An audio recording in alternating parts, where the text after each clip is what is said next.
आजकल बहुत ज़्यादा पेशेंट ऐसे रिपोर्ट होते हैं जिनके नेल और हेयर टूटना शुरू हो जाते हैं। इसकी वजूहात क्या होती हैं और एस्थेटिक फिजिशियन इसको ट्रीट कैसे करते हैं? नेल्स और हेयर जो है ना, वो आप ये देखें कि ये बनते किससे हैं, ये प्रोटीन से बनते हैं, ठीक है ना। तो जो किसी भी एज में किसी भी वजह से कोई अगर के स्ट्रेस है बॉडी को या डेफिशिएंसीज हैं, तो वो आपकी इन चीज़ों के ऊपर जो है वो असर करेंगी। अगर आपकी बैलेंस डाइट नहीं है या आपका कोई स्ट्रेस का इशू है या डेफिशिएंसीज हैं, ये सारी चीज़ें रोल प्ले करेंगी। स्ट्रेस की वजह से सिर्फ बाल ही गिरना शुरू हो जाते हैं, ठीक है ना। और ऑब्वियसली जो नेल्स हैं वो आपके प्रोटीन है। अगर आपकी हेल्दी लाइफस्टाइल नहीं है और आप आजकल देखिए, आप लोगों को बच्चे क्या बड़ों को नहीं पता कि जो बैलेंस डाइट वो क्या है। तो इसमें डाइट का बहुत ज्यादा इम्पोर्टेंट रोल है। ठीक है। एक एस्थेटिक फिजिशियन को विजिट करने से पहले पेशेंट को कोई लैब टेस्ट की जरूरत होती है? पहले यह है कि वो एस्थेटिक फिजिशियन के पास विजिट करे। अगर उसने नॉर्मली अपना सीबीसी कराया था, दैट्स ओके, ठीक है ना। वो फिर ये है कि एस्थेटिक फिजिशियन खुद डिसाइड करेगा कि आइदर उसको कोई फर्दर टेस्ट कराने हैं कि नहीं कराने। बेसिकली हेयर फॉल, पिगमेंटेशन वगैरह के लिए हमारे जो रिकमेंडेड टेस्ट होते हैं वो ये है कि सीरम फेरिटिन हो गया और B12 हो गया, विटामिन डी, ये हम नॉर्मल रूटीन में कराते हैं। कुछ हमारे पेशेंट्स हैं जिन्होंने इतना स्टडी किया हुआ है, वो पहले से ही ये करवा के लेके आते हैं, ठीक है। तो हम उसको, ये बेसिक डेफिशिएंसीज होती हैं, अगर हम उसको रूल आउट कर लेते हैं तो एस्थेटिक फिजिशियन के लिए आसानी हो जाती है। ठीक जी। माइक्रो नीडलिंग कितना पेनफुल अमल होता है और ये कब करवाना चाहिए? देखिए, माइक्रो नीडलिंग जो है वो एज सच पेनफुल नहीं है और हम इसके लिए नमिंग क्रीम जो है वो फेस के ऊपर अप्लाई कर देते हैं 30 to 40 मिनट्स के लिए। और कुछ पेशेंट्स में हमने ये देखा है कि इवन नमिंग का भी कोई रोल नहीं है, इवन हम उनको डीप माइक्रो नीडलिंग भी कर देते हैं, जिसको वैम्पायर फेशियल कहते हैं। तो हमें ये लगता है कि वो उनके लिए ऑलमोस्ट पेनलेस ही होता है वो। तो ये हर एक की अपनी मेरे ख्याल पेन जो है वो टॉलरेंस के ऊपर है। सेकेंडली ये है कि ये जो हम करवाते क्यों है, उसका काफ़ी रोल है। कुछ लोग सिर्फ रिजुविनेशन के लिए PRPs करा रहे हैं, रूटीन में करवा रहे हैं, ठीक है। उसके अलावा एक्नी स्कार्स में जो है उसका बड़ा रोल है। हमने ये देखा है कि एक्नी स्कार्स जो नहीं होते वो हम उसमें micro needling, deep micro needling plus सब्सिजन, इसका काफ़ी अच्छा रोल है। तो हाँ जी। डॉक्टर साहब, जैसे नाइट फॉल की अगर बात करें, कुछ लोग हमारे पास, आपके पास भी आते होंगे, वो कहते होंगे जी मुझे कमजोरी इस वजह से हुई कि मुझे बार बार नाइट फॉल होता है, एहतलाम होता है। बिल्कुल। क्या इसका कोई लिंक है वीकनेस के साथ?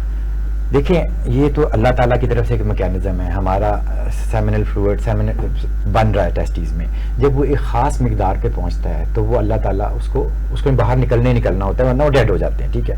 तो कुछ लोग उसको मैस्टरबेशन के जरिए निकाल देते हैं और जो लोग मैस्टरबेशन नहीं करते उनको नाइट फॉल के जरिए नहीं। तो यही मैं आपको बताया कि वो सेक्स एजुकेशन की कमी है। उनको बच्चों को पता ही नहीं होता कि जो लोग मैस्टरबेशन नहीं कॉमनली कर रहे उनको नाइट फॉल ज़्यादा आते ही आते हैं। और फिर कुछ नॉर्मल प्रोस्टेट सिक्रीशंस होती हैं जो कि कितनी दफ़ा कभी प्रोस्टेटाइटिस, प्रोस्टेट की इन्फेक्शन हो जाती है जिसकी वजह से वो कतरे आना शुरू हो जाते हैं, जिसको कि वो ये समझते हैं कि हमें कोई कमजोरी शुरू हो गई है। तो इसलिए उनको ये समझाना कि नाइट फॉल एक नॉर्मल अमल है और एक नॉर्मल मैकेनिज्म है जिससे कि जो आपका एक्स्ट्रा सेमिनल फ्लूइड है वो जिसम से बाहर निकल जाता है। तो ये कोई बीमारी नहीं है।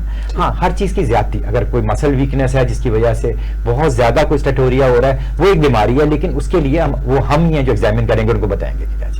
ठीक सर, बेशुमार ऐसे पेशेंट हमारे क्लिनिकल ट्रायल में भी रिपोर्ट होते हैं, आपके पास भी आते होंगे, उनका जो पिनाइल कैप होता है ना, उसके ऊपर उनके दाने बनना शुरू हो जाते हैं, या वो कहते हैं कि मल्टीपल सेक्सुअल अटेम्प्ट करने के बाद उनका इन्फेक्शन हो जाता है। क्या वो इन्फेक्शन भी कोई काज बना सकता है आपको मर्दाना कमजोरी की? नहीं, देखिए, हाँ बिल्कुल, क्योंकि जाहिर है जब पेन होगी तो वो इरेक्शन तो आएगी नहीं वहाँ पर। उसमें देखिए, उसमें मल्टीपल कॉजेज हैं। एक तो ज़्यादातर एसटीडीज, हमारे यहाँ पेशेंट्स को पता नहीं, प्रोटेक्शन का नहीं पता कि प्रोटेक्शन कहाँ यूज़ करनी है और कब यूज़ करनी है, ठीक है। और तो सबसे पहले तो एसटीडीज, जिसमें कि हर्पीस बहुत ज़्यादा कॉमन है। और मेरे साथ हमारा फिर जो ये वायरल वॉट्स हैं, इसके हमारे पास बेइंतहा पेशेंट्स आते हैं और फिर जाहिर है वो पेनफुल होते हैं, उस पेनफुल की वजह से वो इरेक्शन को मेंटेन नहीं कर पाते और उनको इरेक्टाइल डिसऑर्डर शुरू हो जाते हैं। तो इसीलिए मैं हमेशा ये कहता हूँ कि एक पेशेंट का डॉक्टर को रिव्यू करना, उसको प्रॉपर हिस्ट्री देना। अब देखें, एसटीडीज के पेशेंट है तो जाहिर है सेक्सुअल इनकाउंटर हुआ है तो एसटीडीज हुई हैं, लेकिन वो पहली बात वो आके मानते ही नहीं, कभी कहेंगे नहीं कि हमारा सेक्सुअल जो बच्चे शादीशुदा नहीं है, तो वो हमें डिग आउट करना पड़ता है। तो उन्हें बताना पड़ता है कि भाई जब तक आप मुझे सच नहीं बताओगे, मैं आपको वो दवाई नहीं दूंगा तो आप ठीक होगे नहीं। फिर वो जाके मानते हैं कि जी हमारा सेक्सुअल एनकाउंटर हुआ, मल्टीपल पार्टनर्स हैं, क्या है। उसके बाद फिर मोस्ट कॉमनली जो आप बता रहे हैं ना, ये जो कैप के ऊपर दाने होते हैं, या तो ये हर्पीज में होते हैं या ये वायरल वॉट्स होते हैं, और कभी कभार ये हमारा वो नॉन सेक्सुअल ये एसटीडीज भी हैं जिसमें कि आपका ये स्केबीज आ जाता है, उसके अंदर भी होते हैं। लेकिन ये कि वो इसमें history taking is very important. ठीक सर, सुजाक की बीमारी का आपने सुना होगा, अक्सर मरीज आके कहते हैं मुझे सुजाक हो गया। बिल्कुल। सुजाक क्या है और इसका ट्रीटमेंट कैसे होता है? जी बिल्कुल, अभी जैसे मैंने आपको बताया एसटीटी, ठीक है ना, ये गनोरिया है, जिसको गनोरिया की बीमारी है, जिसको कि एक बैक्टीरिया है नज़ेरिया गनोरिया, वही एक बीमारी करता है। जी जी। ठीक है, और ये ज्यादातर आपको लगती है मल्टीपल सेक्सुअल पार्टनर जब होते हैं, और खास तौर पे जब ये प्रोस्टिट्यूशन जी, इसमें जब आप जाते हैं, ऐसी फीमेल्स जिनको कि पहले से, या ऐसे मेल्स जिनको पहले से ये बैक्टीरिया है, उसमें उससे ही आपको बीमारी लग जाती है। और इस बीमारी लगने के साथ क्या होता है कि सिर्फ आपका पूरा का पूरा पेशाब की नाली में इन्फ्लेमेशन आ जाती है, और उसे हम तो बोलते हैं यूथराइटिस, और साथ ही पस डिस्चार्ज शुरू हो जाता है।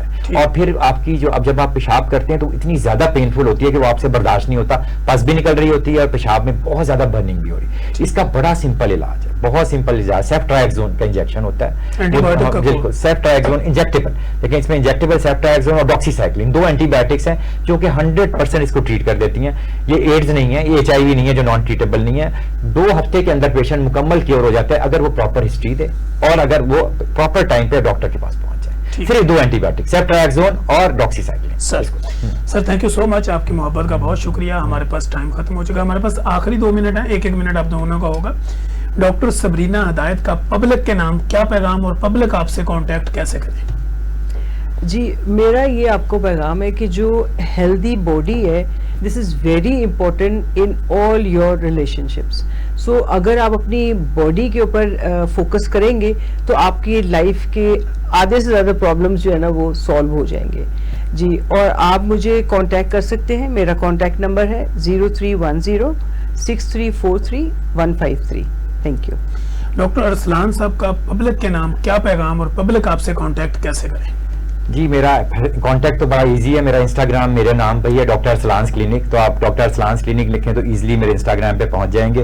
मैं ज़्यादातर कोशिश करता हूं कि सारे मैसेजेस के जवाब खुद दूं, मैंने कोई टीम नहीं रखी हुई, तो मैं आपको खुद पर्सनली जवाब देता हूं अपने इंस्टाग्राम के ऊपर।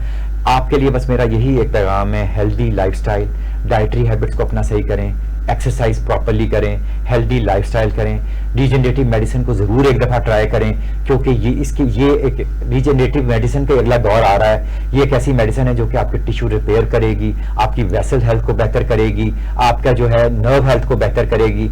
ये जादू नहीं है, मैजिक नहीं है, टाइम लेना पड़ता है, 2 से 3 महीने का टाइम लगता है, लेकिन आपको दवाइयों के कोई साइड इफेक्ट नहीं आएंगे। बगैर किसी साइड इफेक्ट्स के आप एक हेल्दी लाइफस्टाइल की तरफ आ सकते हैं और आपकी सेहत भी बेहतर हो सकती है।